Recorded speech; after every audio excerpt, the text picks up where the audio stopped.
Do you ever feel like you are drowning in a sea of chaos in your own family? We would all love more peace and less chaos in our daily lives, but where do we even start? We're going to make the case for creating rhythms and routines on the Sticky Parenting Podcast, A podcast on creating parenting strategies that stick through the stages.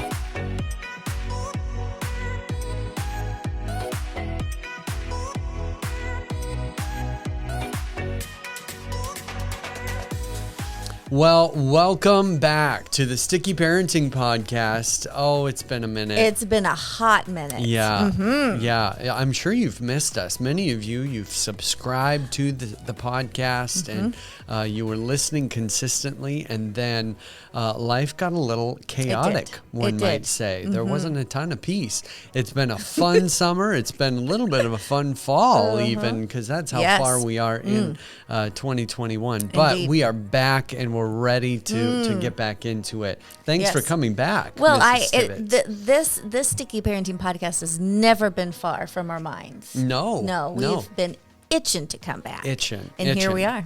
We should, in case there are any new viewers, reintroduce ourselves. Okay. It's been that long. I'm Matt. I'm the kids and preteen pastor here at Eden Prairie Assembly of God in Eden Prairie, Minnesota. And my name is Natalie, and I have the longest title in the whole wide world. Yeah, it's like 17. It is. I'm the Early Childhood Ministry Coordinator here at Eden Prairie Assembly of God. Right. We need to shorten that sucker up. Yep. Oof. That's why Jesus made acronyms. But if you have subscribed in the past, thank you so much. We encourage you even to share this with friends, Spotify, Apple Podcasts, YouTube, whichever platform you are checking us out on. We just hope that this will be helpful to you, and maybe someone will come to mind also as you're listening to today's podcast. You can share it with them too. As always, I feel so convicted when we do these podcasts. Okay. And I do have some stories, or at least one story to share as we get going, because this one's hard. Yeah, and it applies to everyone. It applies to everyone. So this is not us telling you how to be. This is all of us in this together. It is. So we better make the case a little bit for what we're about to talk about. Not that it's difficult to make the case for rhythms and routines in your family's life, but why? Why, Mrs. Tibbetts, do parents specifically? I'm not a parent, so why don't you speak to this? Well, have you ever out there, have you ever felt like your family is just a bunch of ships passing in the night? Yeah. I mean, I have. Yeah. You have too? Well, I don't have a family. No. Sometimes my home, I just kind of pass quickly into the night and then leave again. Your imaginary family. Yeah. Do you ever find yourself eating out just way too often? Well, I can relate to that for sure. You don't need with my imaginary family. Yeah. Yep. Do you ever think, why is bedtime always so difficult? Oh, I would guess. Most parents are raising maybe both hands. Hopefully you're not driving while you're listening to this. Heavens no. Do you ever feel blindsided by things going on with your children at school? Yeah, especially if they're a little older. Elementary, just middle all of a school, sudden, high school just big gets issue. more complicated. Yep. And then, this is a big one for me. Do you ever think, why can't we ever get our devotions done as a family? Yeah. If you're Jesus followers, you understand the importance of crafting time spent in God's Word, in the Bible, reading it together, praying together. That can be a battle. Yes. That can be a battle. Sure many parents want that meaningful time, maybe at meal times. Maybe you want to stay in the loop more with what parent wouldn't want to be in the loop with what's going on in their kids' lives? What parent wouldn't want to be the primary, number one spiritual leader in their kids' lives?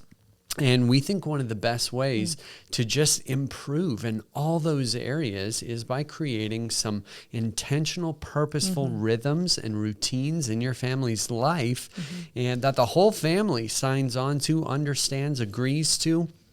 We think life would just be better that way. And what I love about routines and rhythms is that it gets the guilt and the constantly thinking about what we're not doing out of our heads and onto a schedule. Right. And that takes away from some of the torture of that those questions can make us feel. Yep. I mean, as a parent, I'm not a parent, but I observe many parents. Yes, you do. So much of parenting feels like a guessing game. And it can easily feel like you're not in control. And if you're not in control, who is? That's scary. Who is? Yeah, right. They're short and cute. That's who's in charge. You're at the mercy of some things that are out of your control, but some things that don't. Not everything has to be feeling like it's out of control as a parent. You're able to set expectations. You're able to ensure that you're decreasing how many times you have to repeat things to your kids. And that's exhausting when you're saying the same things over and over and over again.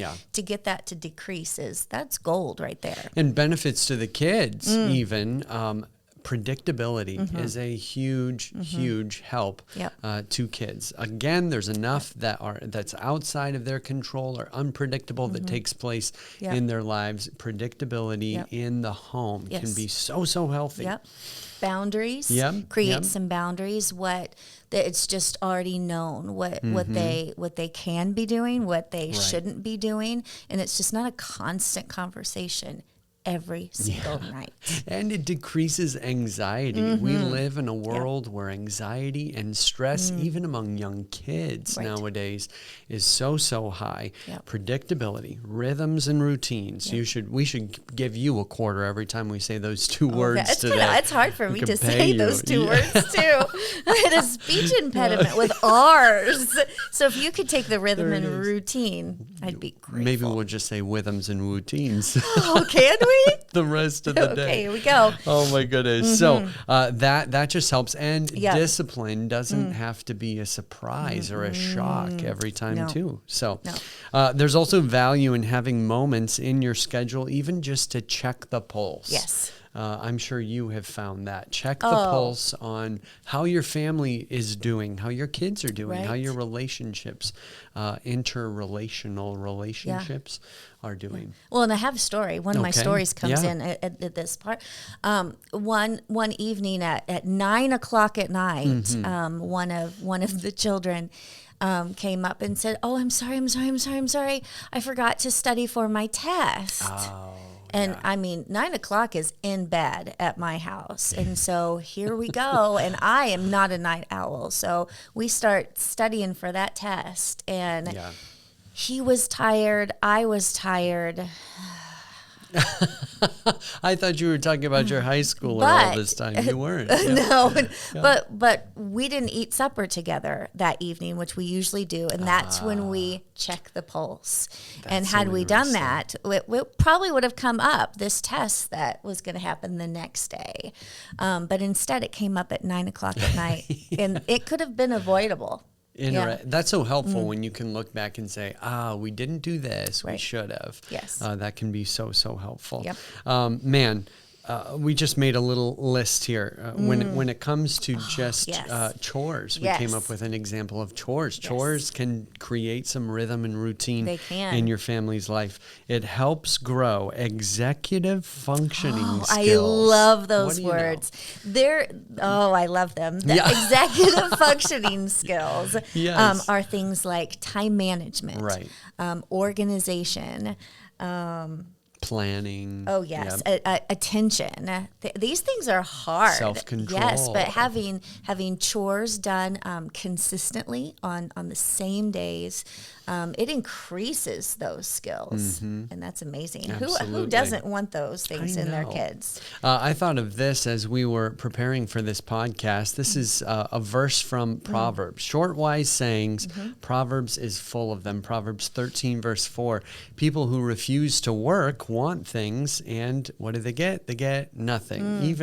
Even Solomon, or whoever wrote Proverbs 13:4, understood that thousands of years ago. But the desires of people who work hard are completely satisfied. So when it comes to chores, chores are a really key opportunity to create some rhythms and routines in your family's life that kids know this is my job, when, where, how, all that good stuff. And as a parent, and I know this might sound silly, but I always have a concern of overworking my kids, which I don't know why I do, but they've got school and I don't want them to be overtired. Right. But and then it always seems kind of like a lot of hard work to organize this. But when I do it, the benefits far outweigh the trip that it took to get to that point. Yeah. And oftentimes something like chores doesn't take a long time either. So you're not necessarily loading up a ton. So we asked ourselves the question, well, how? I mean, not that there are no rhythms or routines in your family's life, but let's say you wanted to create a new one. So we wanted to start from the ground up and say, how? How, as a parent, do you create some rhythm and routines? Starting at the parent level, you had some questions. I have some questions here too. Okay. What is the preferred outcome or the preferred future for your family? Yep. So if you want meal times at a certain time, that would be a good thing to talk about during that time with your spouse. Do you want to make sure that devotions are done every week or once a month, something like that? Are there things in your child that you are not seeing, like organization and time management and self-control, that you would like to take some steps in order to help build some of those things? That would be good in that meeting. You find yourself in the 9 p.m. homework crisis that Natalie Tibbetts just described. What problem needs solving? Maybe there's not necessarily a problem, but what's missing? Oftentimes, life isn't a disaster, and so you don't pause and say, well, this is okay, but what really is missing? Maybe it is a disaster and kids are getting up from the table all throughout dinner, going to check the phone or just maybe do a quick lap around the table. That'd be something that I would want to change. Oh, I thought you were going to say that you would be the lap runner. Okay. No, thank you. What are my family's core values? We had a verse. Do you want to read Hebrews 10? As long as there's not a lot of R's in it. Okay. I don't know. We'll see. Hebrews 10:24 through 25. Let us consider how we can stir up one another to love. Let us help one another to do good works.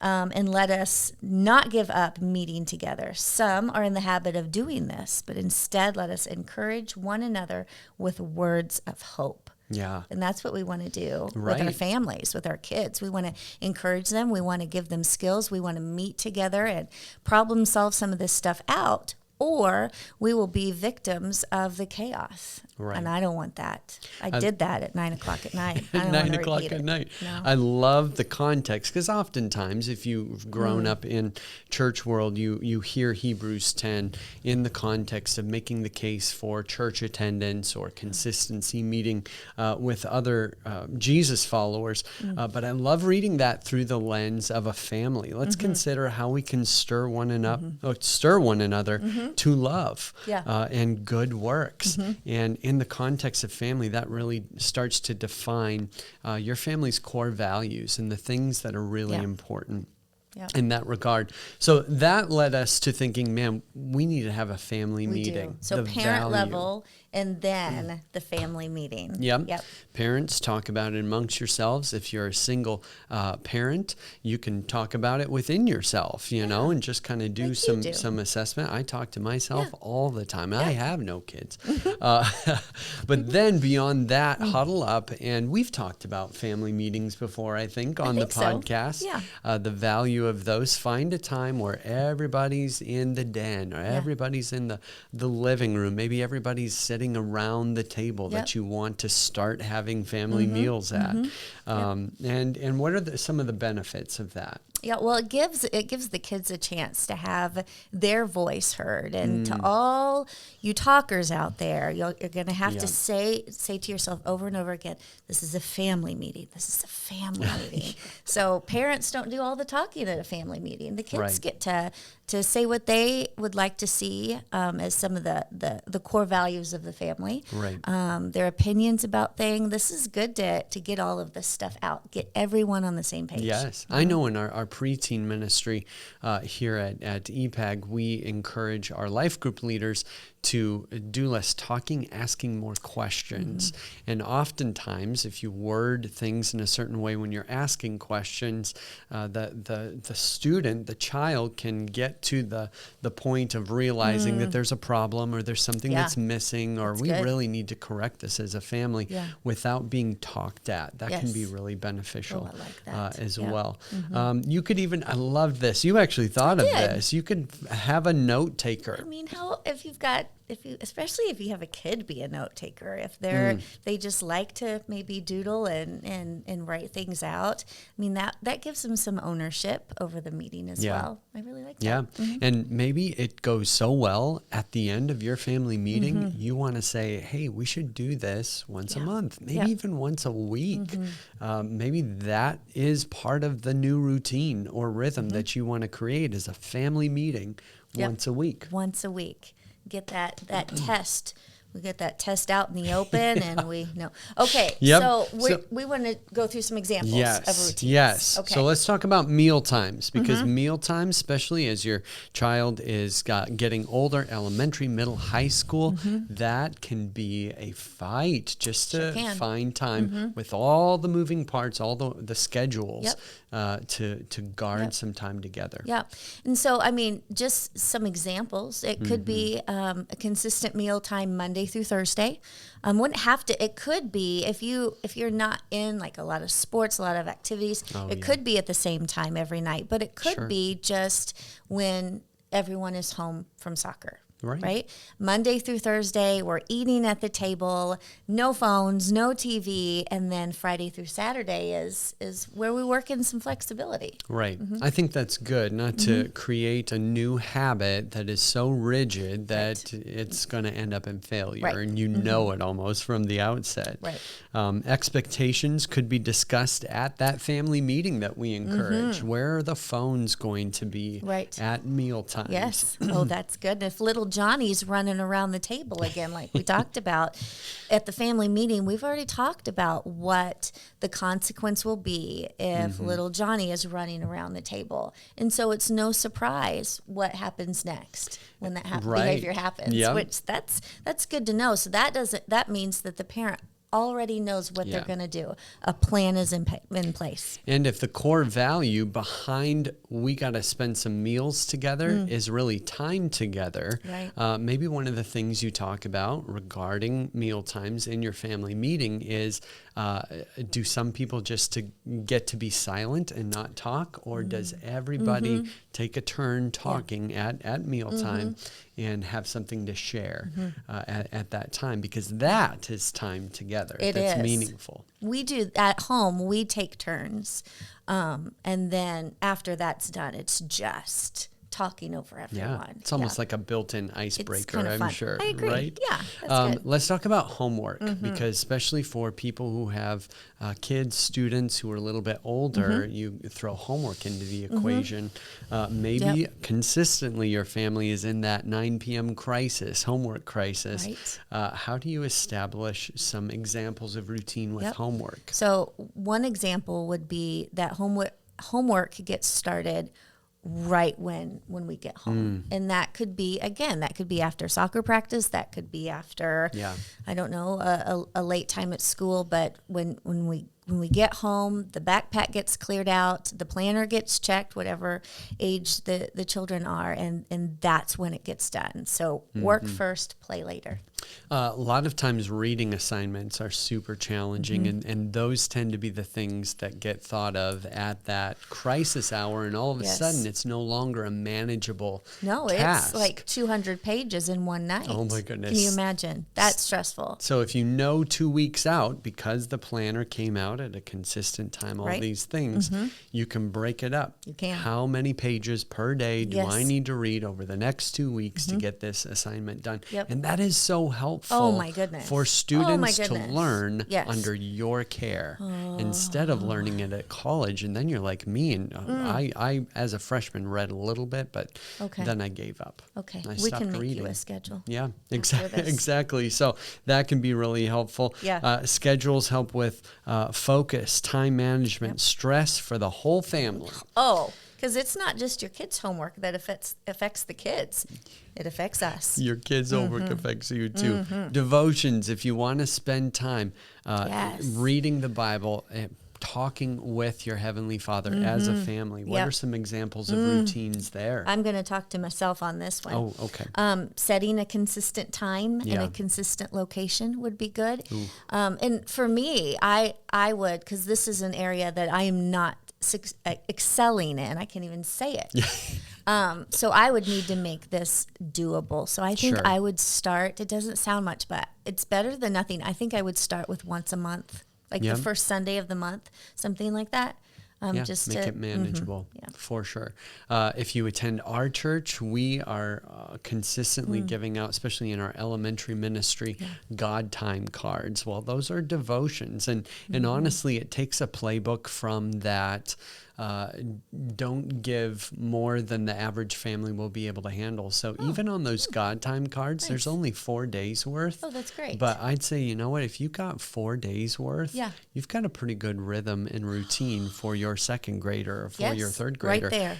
You can build more in if you think you got all 7, but that's kind of the heart behind just 4 days worth of God time or devotional content in that regard. And if you don't attend our church, hopefully you attend a church someplace, you can find out what resources they have to help and equip you as a parent. Chores, one more. We got to talk about chores if we're talking about rhythms and routines. How do you create routines with chores? I am a fan of a chore chart. Okay. But say that 3 times fast. Oh, I don't want to. But one example that I thought might be helpful is to give kids the same chore every day. So, for example, after they got their homework done, because that's what they do now, right? Yeah. After they get home, they take out the trash, and they take out the trash Monday through Friday every day. Okay. And the reason why that could be a good idea is that it's consistent. After a while, they won't even have to think about it. Right. And can you imagine a life where your kid gets to the point where they take the trash out after their homework is done without being told? Wow. Oh my goodness. I want to live that life, please. And then also a closed-ended time limit. From this time to this time, this is chores or trash taking out time or vacuuming time. Not do it sometime on Sunday. You have a set time that this happens at something o'clock. Oh, good. I used to pick up sticks in our yard for 3 hours. It's such a It doesn't take 3 hours. Natalie Tibbetts story. No, it doesn't. The time Natalie Tibbetts picked up sticks. For 3 hours. A start time and an end time is a good boundary. Time management, that's a executive functioning skill right there. Right? Now, we should also throw this in, little caveat before we end. Don't make this a rigid thing. Yes. Don't make it a legalistic thing. Yeah. Don't lose yourself in this process or make this something that your kids resent you for. Right. There's no reason for that. Include fun in that routine. And maybe some of you listening or watching out there, that's the routine that you need to create is fun, because there's a lot of chores and there's a lot of schedule and there's so much routine built in that maybe what you need to do is create some margin where you can have fun as a family. You can be bound by chaos, right? But you can also be bound by a schedule. And so we're talking about a little bit in the middle. Yep. So a lot of this, the heart behind it is not rigidity. Yeah, is that the word? Or ruling with an iron fist. But a lot of what we've talked about today would help create well-rounded kids. And if you're a follower of Christ, also kids who are understanding the value of hard work, understanding righteousness in the context of day to day, whether it's obedience or whether it's doing what you said you would do, lots of different things there. So we had one more verse. This is 1 Corinthians 9. Okay. Verse 24, and then I'll read 26 and 27. Do you not know that in a race all the runners run, but only one gets the prize? Run in such a way as to get the prize. Now we'll skip down to 26. Therefore, this is Paul speaking, I do not run like someone running aimlessly. I do not fight like a boxer beating the air. No, I strike a blow to my body, make it my slave, so that after I have preached to others, I myself will not be disqualified from the prize. That striking a blow to your body makes me think of that getting to a point of discipline and consistency and taking that trash out every day without being told, instead of just not being aimless, like the verse says, right? Exactly. Wonderful. So we encourage you, parents, if you have a spouse, start to discuss some of these things together. If you're a single parent, just start to think about some of those questions. What is my preferred outcome for my kids, for us as a family, our preferred future? What's a problem that needs solving? What's missing? What are my family's core values? And then let it go into a family meeting. And we just gave you 4 examples. We did. Do you want to create rhythm in or routines in? Meal times, homework, devotions, and chores. And maybe there are other areas. Fun. We included that too. That's true. Anyway, thank you so much for joining us on today's podcast. It's good to get back into the swing of things. We hope this was helpful, applicable to your lives. And if it was, if you haven't yet, subscribe, like it, share it, pass it on to someone else. Not as here, fix your family, but we can all. Exactly. So we hope that you help us spread the word. Thanks for spending some time with us today in Parenting with Purpose.